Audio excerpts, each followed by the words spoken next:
Hi guys, welcome back to my channel. My name is Sanya and today's topic of discussion is going to be about understanding perfectionism, and we'll also find ways to embrace our imperfections. If you're watching this video, chances of you being a perfectionist is very high. To begin with, let's understand what perfectionism is all about. It's actually a personality trait that strives towards achieving flawlessness followed by very critical self-evaluation. It's one of the most paralyzing forms of self-abuse. The problem with perfectionism is that it never lets us move forward. It always holds us back. It always makes us procrastinate. I can always obsess over the flaws on my videos and wonder if there's any better way of saying what I'm saying and editing my videos to meet the high standards of perfectionism, or I could just hit publish and have fun. If you look at my videos, I generally prefer keeping a few bloopers here and there in my videos just to add some fun factor. After a few years of contemplating on my YouTube journey, I finally decided to be just out there one fine day. I just decided that I'm going to be doing, and I don't know the topic and I don't know what inspiration would come my way, but I'm just going to do it anyway.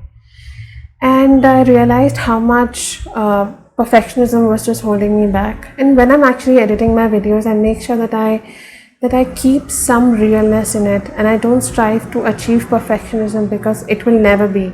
There are a lot of times when people come to me and say, hey, there's so much going on in your videos when you're talking about certain topics. What's up? And I tell them that this is how I speak when I'm really moved about a certain topic, and this is how I would express it. So be it. And anyway, I'm not striving towards achieving perfectionism. I want to be the best version of me every day. All of your flaws, all of the counterintuitive choices that you make, all of your rough edges are actually something that makes you stand out, makes you unique and memorable. Perfectionism tells us that if we eat perfect, look perfect, say perfect, then we can avoid being judged. We can avoid shame, we can avoid blame, and we can be safe. Perfectionism actually comes from a lot of fear of being judged and layers of shame underneath. Perfectionism is not same as achieving or striving for excellence. It is very self-destructive, simply because your sense of worth and your value comes from the kind of achievements you make and your performance on a daily basis. For example, you may feel valued and you may feel your worth today, and you would feel worthless and not valued tomorrow. It's like a mirage that you have to keep chasing every day to meet your high standards of perfectionism and achievements. I think it's very exhausting. It's also like a mirage that you have to keep chasing on a daily basis to keep your sense of worthiness high. Our worth comes because we value ourselves, not because of a value that comes from our performance and our achievements. Perfectionism also means constant policing of yourself to the point that it makes you feel so inadequate. It's actually very exhausting being your own critique. A perfectionist will keep drawing lines on a paper until the paper tears off. He will keep correcting a sentence until no lines are right. Perfectionism is a loop of obsessive behavior that makes us get stuck in the details of what we are saying, what we are making, what we are creating, and kind of blocks the free flow of information and insights. Now let's take a few steps back and reflect upon the childhood. Children are like sponges. They absorb everything from the environment. At a very young age, they understand that if mommy and daddy are happy, they'll get more love. A child's basic need while growing up is to be accepted, is to be loved unconditionally, is to be nourished and nurtured. And in dysfunctional families, these children fail to understand why the adults are behaving in such horrible ways. They don't understand why don't they have empathy and can give real love to them. So then the child actually decides to take the responsibility of fixing the environment and the adults. The child thinks that if I do this perfectly, there'll be no friction in the family, my parents will be happy, my mom and dad are going to be nicer to them, they'll love them more. If I do this and follow this, my mom will spend more time with me. The kids constantly try to be the perfect version of themselves to avoid any abuse and conflict in their environment.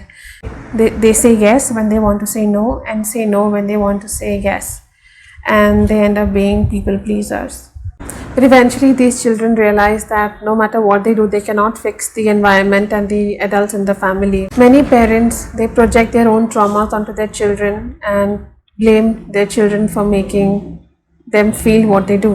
When these children enter adulthood, after a point, they do realize that all of these emotional baggages that they were carrying, it's not their own. They actually picked this up as a coping mechanism as a child. All the beliefs that they have can be changed, can be altered. That's a breakthrough, and it sets them free. Now let's understand the signs of being a perfectionist. If you look deeply, you will hear your inner voice to be very critical of yourself, and you will always find yourself policing. You have critical people around you, and you think that if you make a mistake, that's the end of the world. It's easy for you to get dragged down by your own thoughts. You know that you're in pain when you're trying to achieve your standards of perfection, but then you think that's the price that you pay for success. Now let's try to understand how do we overcome these personality traits. Number one step I recommend is talk to your inner voice. A lot of people would say that suppress it or ignore it and be positive and things like that, but that's not how emotions are to be dealt with. It's not a sustainable way. Because if you need a surgery, you cannot just really put a band-aid and feel that it's going to be fine. You need to do the deep work. This little inner critic that you have in you is actually a result of the constant negative self-talk that you have done over the years, and it internalized that self-talk as your gospel truth, which is not the truth. You know it now. Okay, it is not your truth. It is something that you had picked up from your parents as a coping mechanism, right? That this inner critic is actually your friend.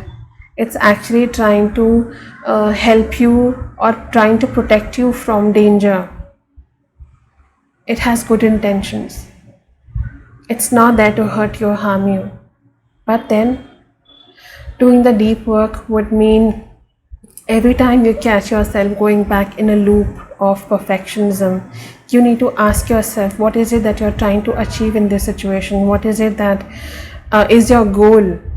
Your goal is to be liked or accepted by someone by being a perfectionist? Then that's not a healthy one.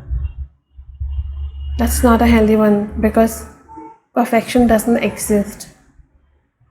And also be open and understand that it's okay to not be liked. It is a very powerful thing to know that you will not be liked by everyone that you meet. And that's it for now, guys. Thank you so much for your time and for stopping by. Do let me know in the comments box what you think of this video, and I'll see you soon. Bye.